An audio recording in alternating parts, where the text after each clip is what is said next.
At first, it seemed reckless, perhaps even suicidal. But for Elmesia, it was overwhelming relief. Hope had returned. In an instant, the girl shed all traces of her former self. No longer a child, she became a breathtaking warrior, her true form, the embodiment of power and destiny. Before them stood the legendary hero, Chloe. Chloe swiftly raised a barrier, deflecting Milim's charge and giving Elmesia a chance to escape. The battle between Milim and Chloe began in earnest. As Elmesia caught her breath, Leon and Sylvia approached, relieved she was safe. Leon, with a mix of pride and amusement, credited their survival to Chloe, the transcendent beauty, only to be met with playful teasing from Sylvia and Elmesia. Unfazed, he quickly cut off their banter, returning to a serious tone. Despite the brief exchange, there was no denying it. Chloe's intervention had saved them all. Just then, Gaia, nestled in Elmesia's arms, let out a cheerful squeal as if echoing their gratitude. Gaia's presence was the result of an unusual phenomenon triggered by its deep connection to Milim.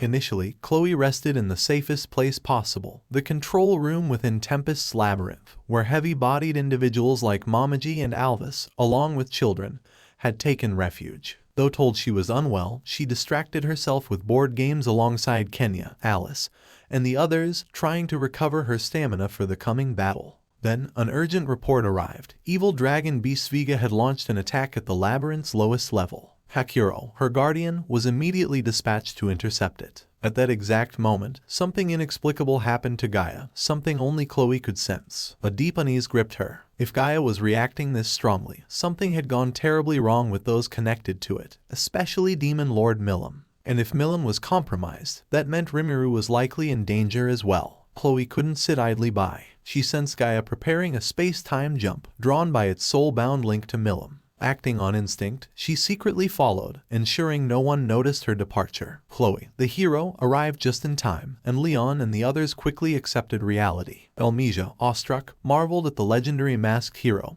hailed as the strongest in history. Her masked presence exuded dignified coolness, yet beneath it, her youthful and adorable face created a striking contrast, one that filled Elmesia with giddy admiration. Leon, equally impressed, enthusiastically agreed, embellishing his praise with dramatic declarations, insisting Chloe's strength naturally made her the greatest hero of all time. That claim, however, was immediately challenged. Sylvia, Elmesia's mother and a devoted hero enthusiast, argued that the title belonged to Rudra, the hero of beginnings. Even his disciple, Granbel, though slightly inferior, remained formidable. As a scholar of hero lore and wife of the wandering hero Sarian, Sylvia refused to accept Chloe surpassing Rudra. Elmesia fiercely countered. Despite being only 12, Chloe's experience was unfathomable. The masked hero Cronoa had saved the world countless times, proving her might beyond doubt. But Sylvia's argument was compelling. She had seen Rudra's strength firsthand, recalling how he alone had matched Guy Crimson, the strongest demon lord.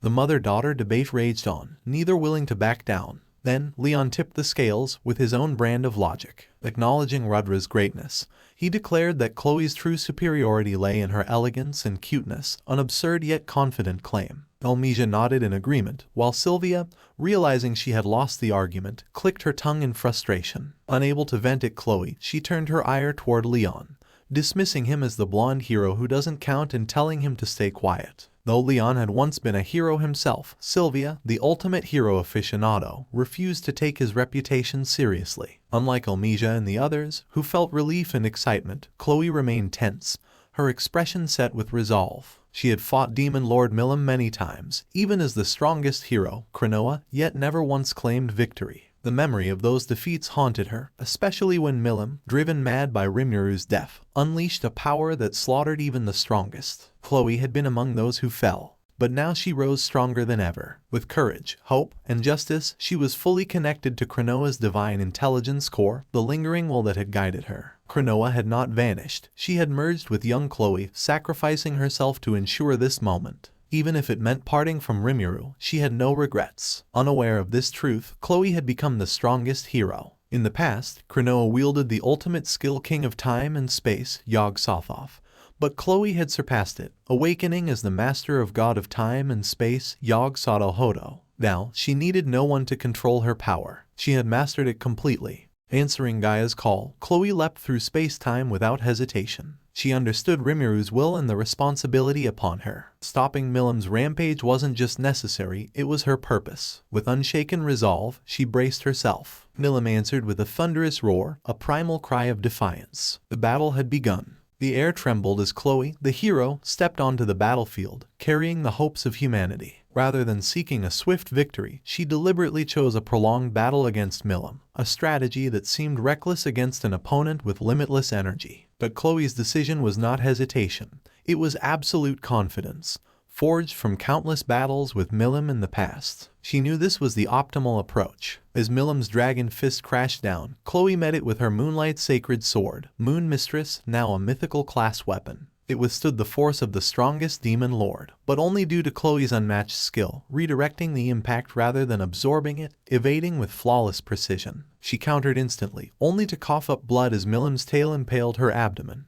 Yet, in the next instant, Chloe stood unharmed, her sword still pointed at Milim. No wounds, no torn clothes, no damage to her divine arms. The attack had never happened, because Chloe had erased it. This was the essence of her ultimate skill, god of time and space, Yog-Sothoth. By sending only her consciousness into the past, synchronizing with her former self, she retained memories of future events, ensuring she always made the optimal decision. Each mistake became an adjustment, refining her movements to perfection. Chloe wielded an absolute advantage. She could never make the same mistake twice. This was why she alone could stand against Milim. Defeating her outright was impossible, but suppression was within reach, and no one was more suited to that role. By foreseeing the ideal course of action, she guided the battle with precision, minimizing wasted movement and collateral damage. To onlookers, it seemed as though Milim was moving into Chloe's attacks by chance, or positioning herself perfectly for Chloe's dodges. But every action was deliberate, every outcome meticulously shaped by Chloe's decisions. Watching in awe, Elmesia murmured in amazement. Not a single movement was wasted. It was a battle fought with the grace of inevitability, as if fate itself had written a script. Yet, even with overwhelming advantage, Chloe remained vigilant. Against Milim, even knowing the future, she could never let her guard down.